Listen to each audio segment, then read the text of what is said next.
Ellen Wang, une chercheuse de l'Université du Wisconsin, a mené une enquête et une série de recherches assez fascinantes sur les effets qu'on a en étant gentil. Et est-ce qu'il est possible en fait d'apprendre aux gens à devenir plus gentils?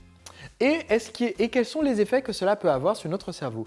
Et son étude a été très très intéressante. Donc c'est l'Université du Wisconsin qui a mené cette étude et ils se sont aperçus qu'en fait, il est possible d'entraîner les gens à être plus gentils. Une des façons de les entraîner à être plus gentils, c'est de les soumettre à des stimulus qui incitent à être gentils. C'est-à-dire, on a demandé aux gens tous les jours de regarder une vidéo sur Internet qui parle de l'importance d'être gentil et de faire des actes de gentillesse complètement gratuits. C'est-à-dire sans rien attendre en retour, sans raison particulière, d'être gentil envers son prochain.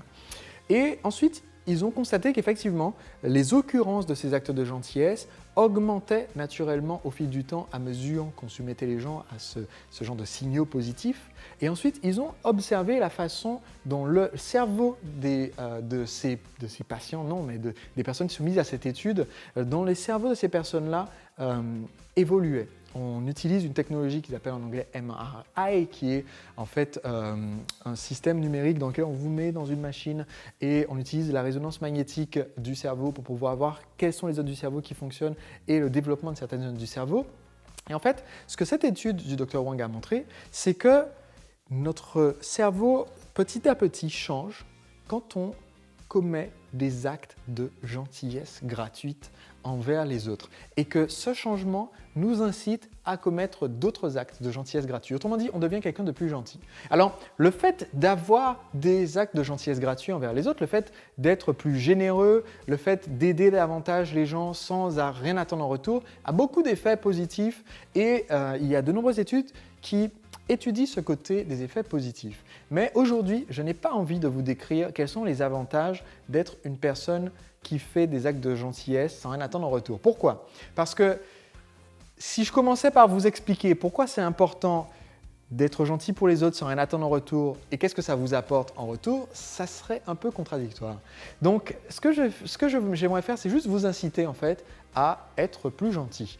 Et pour cela, il y a une idée essentielle qui est intéressante à retenir. C'est que, en fait, il y a deux possibilités par rapport à cette nouvelle habitude que je vous suggère aujourd'hui de donner davantage sans rien attendre en retour. La première possibilité, c'est de se dire tous les jours, je vais essayer de créer un acte de gentillesse. Tous les jours, je vais essayer d'être gentil envers quelqu'un sans rien attendre en échange. D'accord? Que ce ne soit pas une situation d'échange, de négociation, mais clairement une situation de don.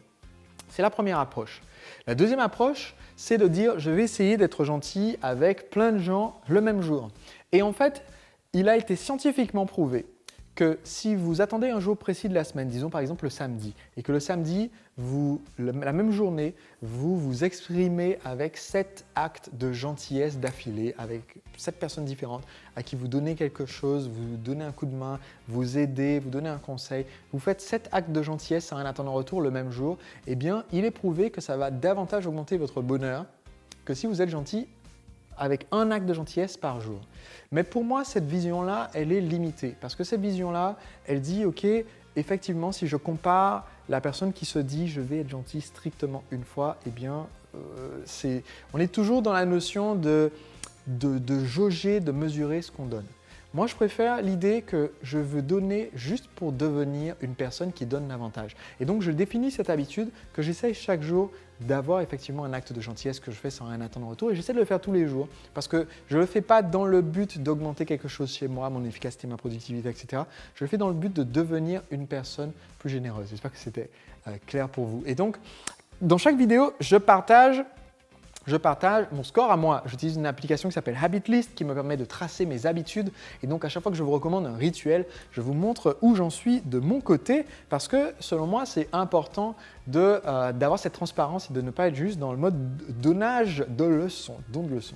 Donc, j'en suis à juste un peu moins de 50%, c'est-à-dire 49% de taux où effectivement, je suis cette habitude. C'est-à-dire que 15 jours dans le mois, un jour sur deux, grosso modo, j'arrive à faire cet acte de gentillesse. Mais il y a certains jours où voilà, j'oublie ou alors je n'y trouve pas le moyen ou alors je suis tout seul en train de travailler dans mon bureau toute la journée et je n'ai pas l'occasion. Et mon objectif, c'est d'arriver à 100%, d'avoir tous les jours un acte, puis plusieurs actes de générosité envers des gens que je ne connais pas. Et petit à petit, je sens que ça fait de moi quelqu'un qui est plus généreux. Indépendamment de ce que ça peut me rapporter, ça fait de moi quelqu'un de plus généreux et je pense que c'est quelque chose de positif et qui ne peut en retomber que des issues positives. Voilà. Jeudi prochain, je partagerai avec vous une autre habitude, un autre rituel qui peut vous aider à être plus heureux et plus productif. Pour recevoir la vidéo jeudi prochain, tout ce que vous avez à faire, c'est de cliquer sur le bouton ci-dessous pour vous abonner afin que je vous envoie la vidéo jeudi. À très vite. Filmer à l'avance, je me suis installé pour filmer plusieurs vidéos d'avance et donc mon objectif c'est de pouvoir diffuser une vidéo par jour qui partage un des secrets que j'ai appris dans ma vie d'entrepreneur.